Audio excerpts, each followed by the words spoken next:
Hola, mi nombre es Marta y te doy la bienvenida un día más a Empieza por leer.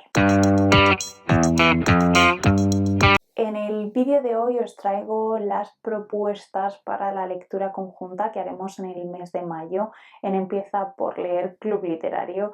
Ya votamos en su día el país al que viajaríamos, salió como opción más votada Nueva Zelanda y allá vamos para el mes de mayo. Ahora nos toca elegir qué libro leeremos. Ha sido difícil, como siempre, elegir los libros para las votaciones, así que como viene siendo habitual, pues haré un pequeño repasillo, pinceladas, algunos antecedentes históricos sobre Nueva Zelanda, que por supuesto pueden estar plagados de errores, pero bueno, yo os dejo todas las fuentes que he consultado en la cajita de información.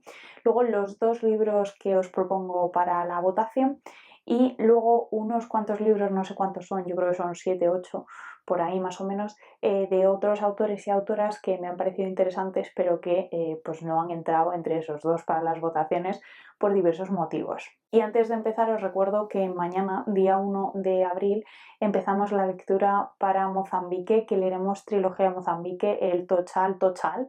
No os asustéis porque leeremos como unas 25 o 35 páginas por día, así que tampoco es tantísimo. En cualquier caso, si os apetece uniros, todavía estáis a tiempo. Nueva Zelanda es un país de Oceanía que está compuesto por bastantes islas, aunque dos de ellas son mucho más grandes que las demás, la isla norte y la isla sur. De hecho, la capital es Wellington y está en la isla norte. Y en la posición que tiene en el globo terráqueo es como de un acceso un poco complicado y eso hizo que fuese la zona del mundo que más tardíamente comenzó a poblarse. Las primeras poblaciones que habitaron en Nueva Zelanda se cree que llegaron en el siglo XIII y que fueron poblaciones polinesias que migraron allí. Obviamente, con el paso de los siglos, esas poblaciones polinesias que se trasladaron pues fueron evolucionando culturalmente, cambiando sus costumbres, su idioma cambió también y entonces eso es cuando se establece la cultura maorí, cuando hay una verdadera diferencia, ¿no?, entre la cultura polinesia y la cultura que se establece en Nueva Zelanda. De hecho, incluso de la cultura maorí se separa otra población a otra isla que todavía es parte de Nueva Zelanda, permanece en el mismo país y es la cultura moriori, creo que era así. Pero claro, este territorio, aunque tuviese un acceso difícil y estuviese situado en una zona muy remota, pues tampoco se libró del colonialismo, no había nada que se resistiese al colonialismo. Así que allá por el siglo XVI llegan los españoles, no llegan, sino que descubren la isla, ¿no? Son capaces de decir, oye, este territorio no sabemos cuál es un territorio que posiblemente sea bueno explorarlo, ¿no? O sea, una oportunidad de conquista, ¿no? Y luego, en el siglo XVII, porque fue todo un periodo bastante escalonado, llegan los neerlandeses que, bueno, no les sale muy bien la jugada e intentan llegar a las islas, pero los maoríes defienden bastante lo que es suyo y resulta que eso es un poco catastrófico, un poco violento y entonces se van y no vuelven. Y luego en el siglo XVIII ya los británicos sí que ponen un poco más el ojo, ven oportunidades comerciales, la caza de ballenas también lo ven como un negocio bastante lucrativo y entonces empiezan el periodo de exploración de las islas, la costa, el territorio, se van estableciendo poco a poco, ¿no? Y en el siglo XIX es cuando se produce todo el proceso de colonialismo más propiamente dicho, es cuando intentan establecerse incluso ya de manera legal allí. Y fue un proceso bastante violento, hubo bastantes guerras, 40.000 maoríes perdieron la vida en las batallas que fueron teniendo lugar, que fueron más de 600, era una barbaridad. Y, y además, otra de las lacras que tuvo para los maoríes el colonialismo es que los europeos traían enfermedades con las que ellos no habían convivido nunca. Entonces su sistema inmune no era capaz de defenderse con respecto a esas enfermedades. Y entonces se calcula que en torno al 40% de la población maorí desapareció en el siglo XIX. Pero bueno, de todo lo que he leído, ya digo que me da la impresión de que son pues como bastante guerreros, ¿no? Bastante defensores de lo que es suyo Y entonces en el 1835 firman una declaración de independencia y piden a Reino Unido que les reconozca independientes para que Francia no declare la soberanía sobre Nueva Zelanda, que era una cosa que se estaba viendo venir. Estaban intentando, pues eso, establecerse, ganarlo como colonia. Vale, eso fue en 1835, pero aunque Reino Unido reconoce su independencia y les ofrece incluso protección con respecto a los franceses, pues los británicos llevaban ya allí establecidos bastante tiempo, estaban, pues eso, estableciendo sus familias y, bueno, el más puro ambiente colonial, ¿no? Y entonces en 1840 se intenta convertir a Nueva Zelanda y se consigue en una colonia británica. Se hace a través de un tratado, el Tratado de Waitangi, que firman también los maoríes porque entienden que en ese tratado se los protege. Luego ha habido juicios y demás por violaciones a ese tratado, pero en un principio se hace todo súper rápido y ellos en un principio están de acuerdo. El tema de la independencia de Nueva Zelanda es un poco jaleo, ¿vale? Pero yo lo que he entendido al final, después de leer muchísimo, es más o menos lo siguiente. El caso es que esa dependencia que podemos imaginar de una colonia respecto al poseedor de la colonia duró bastante poco, unos 13 años, en 1947 con el Tratado de Westminster. Y es entonces cuando son como completamente independientes del Reino Unido. Pero es una cosa muy curiosa, y es que incluso a día de hoy la reina Isabel II es la reina de Nueva Zelanda, solo que delega sus funciones sobre una persona que eligen entre ella y el primer ministro de Nueva Zelanda. La evolución económica de Nueva Zelanda se ha desarrollado como de una forma muy paralela al desarrollo de la economía en Reino Unido. Han sufrido la crisis de los años 30, la Gran Depresión, ¿no? Luego también la crisis del petróleo les afectó mucho y, sorpresa, la unión de Reino Unido a la Unión Europea, esos tratos, ¿no? Sobre el comercio, pues afectaron mucho a su economía, solo que resurgieron de ella. Además, como que reforzó mucho el sentimiento de algunas personas que, pese a que Nueva Zelanda fuese ya un país independiente, se sentían británicos, ¿no? Pero con esa separación o más bien la unión del Reino Unido a la Unión Europea, pues hizo que se sintiesen un poquito más neozelandeses y menos británicos. Y bueno, la movida de todo esto, a lo que quiero llegar, es que tienen una economía como muy resiliente, que lleva a que tengan un índice de desarrollo humano súper alto. O sea, están en el puesto número 13 en el ranking mundial. Y bueno, el índice de desarrollo humano al final lo que mide son los ingresos que tienes, la salud que tienes y la educación. Pero es que ya no solo con eso, o sea, que es un país en el que pues a día de hoy se debe de vivir muy bien, ¿no? Pues es que además se considera el país más libre del mundo o de los más libres del mundo, porque tienen como unos índices democráticos que he investigado un poquillo, pero no me ha dejado de quedar claro en qué consisten estos índices democráticos, así que no sé muy bien, imagino que miden la salud de una democracia y bueno, que en conclusión es como que protegen mucho los derechos civiles. Y esto es más o menos lo que me ha parecido más interesante para contaros de todo lo que he leído sobre Nueva Zelanda. Bueno, sí, me ha parecido también interesante que reconozcan el lenguaje de signos como idioma oficial y así sí, el cómo llaman los maoríes, cómo es la traducción de la palabra maorí para Nueva Zelanda. La palabra, ahora la pongo por aquí, de ahora. La traducción es algo así como la tierra de la gran nube blanca. Y de ahí vienen los títulos de los libros de Sarah Lark, que es alemana y que me la habéis puesto un montón en las sugerencias para países, para lectura para Nueva Zelanda, pero no nos sirve mucho porque es alemana y vive en Almería.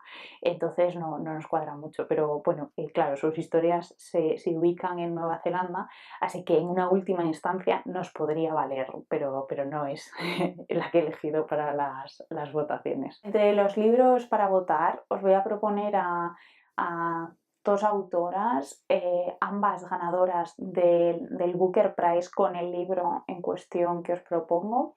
y ambos libros tienen como un 4 sobre 5 en Goodreads, más o menos. Y nada, vamos al lío porque aquí a lo que hemos venido en realidad es a votar, aunque yo me pongo aquí a soltar la chapa sobre Nueva Zelanda y sobre un montón de libros más que vienen al final y que a mí también me gustaría leer. La primera autora en cuestión es Kerry Halm. Nació en Nueva Zelanda en el 47 y tiene ascendencia tanto maorí como británica, que solo tiene una novela, pero tiene bastantes cuentos cortos, tiene también poemarios y es también pintora. Pues bueno, en general en su obra es como que trata bastante el tema del aislamiento. Entiendo que se refiere al aislamiento como país o incluso al aislamiento personal, porque la novela esta es sobre aislamiento personal, yo creo, y mucho pues sobre el choque de culturas maorí y europeo. Bueno, más que el choque cultural, parece que sobre la mitología maorí, celta y nórdica. Parece. O sea, eso es lo que pone en Wikipedia. Así es que todo lo que os estoy contando viene de Wikipedia. El libro en cuestión, El mar alrededor, que lo edita Automática y que se publicó originalmente en el 84. Lo traduce Enrique Maldonado Roldán y tiene 698 páginas. Es un tocho mediano o un libro mediano tirando a tocho. No sé cómo deciroslo. Bueno, ¿qué sé sobre el libro? Pues hay una protagonista que vive en una torre como súper aislada de todo el mundo y un día por la noche en una tormenta aparece un niño como muy asalvajado en su casa, ¿no? Y es como que lo resguarda, ¿no? Y al día siguiente pues su padrastro va a buscarlo y su padrastro es maorí, yo creo que ella es mestiza. Y bueno, pues pasa algo y hace que se establezca un vínculo entre los tres y como que reflexionen sobre sus antepasados, sobre la cultura maorí y la cultura británica, sobre cómo conviven, sobre cómo no lo hacen, ¿no? Esa es la impresión que a mí me da. Y me da la impresión de que está contado todo como con mucha lírica, muy poético. Y bueno, en cualquier caso, os dejo el enlace de la editorial que, aunque el libro no está disponible en formato electrónico, solo en papel, aunque he visto que está en bastantes bibliotecas de España, bueno, pues el caso es que tienen ahí un fragmento para que podamos leer y hacernos una idea de lo que podemos encontrar. El segundo libro que os propongo está súper accesible, está en papel, está en digital, está en eBiblio, está en bibliotecas a tutti y es un tochal, tochal.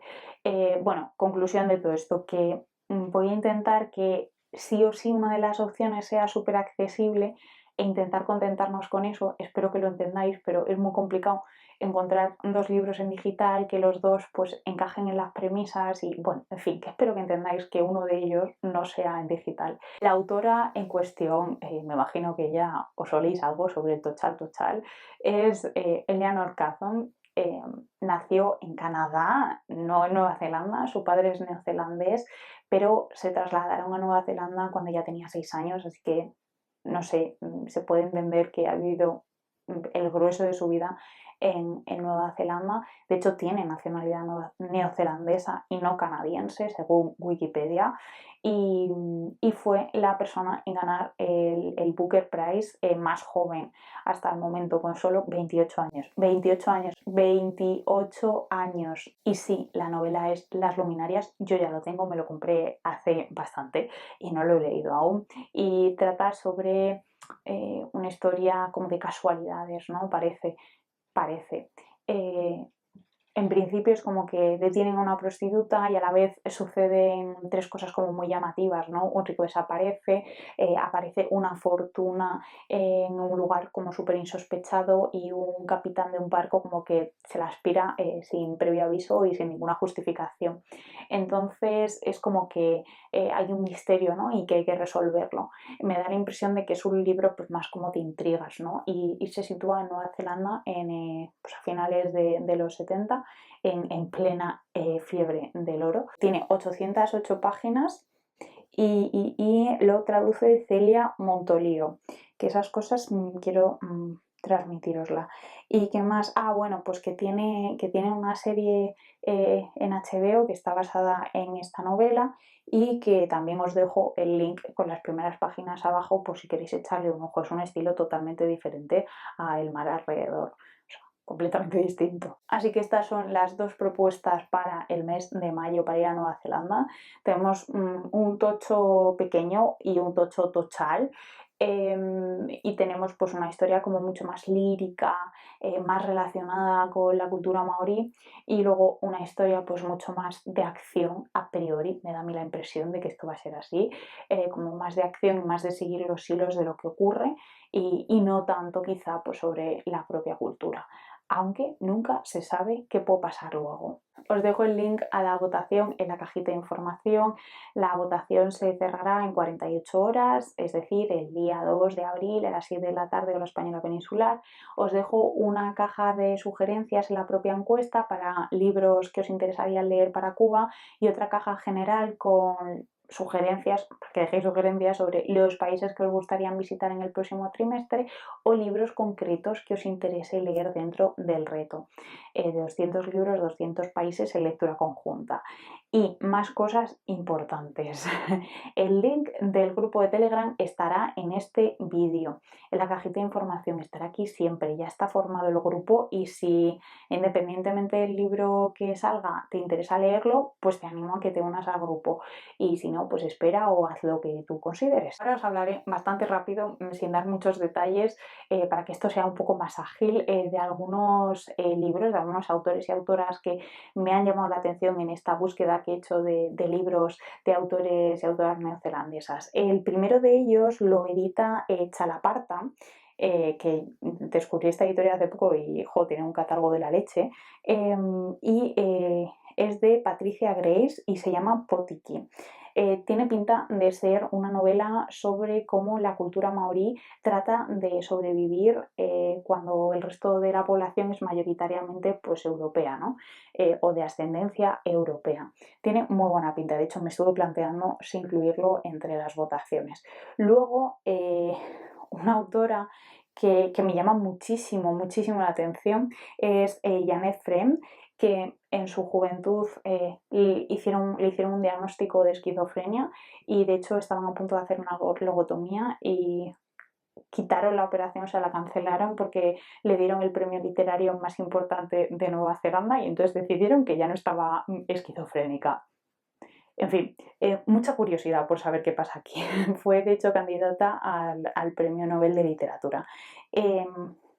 En español tenemos publicados dos libros, los dos los publica Seix Barral y no he sido capaz de encontrar el traductor de ninguno de los dos. Pero bueno, el primero es Un ángel en mi mesa, que es una autobiografía, y el segundo es Hacia otro verano, que es una historia de una autora neozelandesa que vive en Reino Unido y que como que añora mucho en Nueva Zelanda, y entonces la evoca constantemente y se plantea volver allí. Otra autora que me llama mucho la atención y que yo creo que podré leerla próximamente porque todo es como muy cortito, es Katherine Mansfield, quizás de las más conocidas, ¿no? Yo era la única autora neozelandesa que tenía en la cabeza. Y bueno, tenemos un libro que está publicado por Barataria y traducido por Adrià, que sí que tiene ese punto que buscamos en el reto de conocer sobre la cultura del país, porque habla mucho en este libro, que es muy cortito, pero en teoría es el tema principal, sobre colonialismo, visto desde la visión de una familia de ascendencia puramente británica, ¿vale?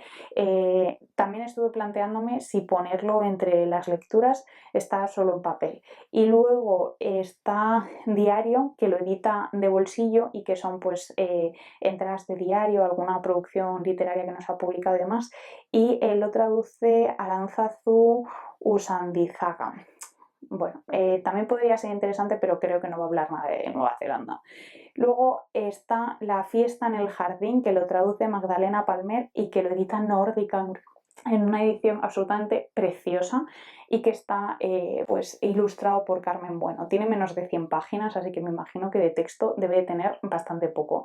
Y luego hay uno que también me lo he planteado, pero es que no tiene mucho sentido dentro del reto, y es En una pensión alemana, que fue su primer libro y que lo editan en papel Renacimiento, lo traduce Vicente Corbi, y en digital, que está por menos de 2 euros, lo publica Entre Tiempos y lo traduce Jorge Pérez Grobas. pero vas, pues eso. Y ahora unos libros que están descatalogados y que tienen los dos súper, súper, súper buena pinta, pero están descatalogados. Todos los que he dicho hasta ahora están disponibles. La mayoría en papel, pero están disponibles.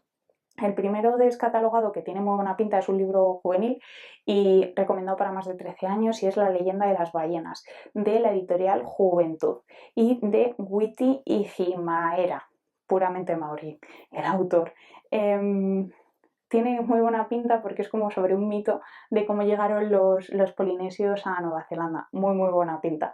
Y luego otro libro que se ha hecho una adaptación cinematográfica de él y que el autor es Alan Duff y que se llama Guerreros de Antaño, que tiene pinta también pues, de hablar bastante de la cultura maorí. Eso es todo por el vídeo de hoy. Espero que encontréis interesantes las propuestas y recordad que podéis participar en las sugerencias y que yo las tendré en cuenta para las próximas votaciones. Nos vamos a Cuba en junio, así que bueno, yo es que ya tengo la cabeza puesta casi en junio y no hemos elegido el libro de mayo y no hemos empezado con el de, con el de abril, pero bueno, supongo que es eso de estar buscando libros casi constantemente, pues que te da la impresión de estar mucho más avanzada en el reto y no. Bueno, que nos leemos, nos escuchamos en la lectura conjunta de Mozambique. Espero que en Nueva Zelanda nos veamos. Y nada, que muchísimas gracias por el vídeo y por la participación en las lecturas conjuntas y en las encuestas. Os deseo unas muy, muy felices lecturas.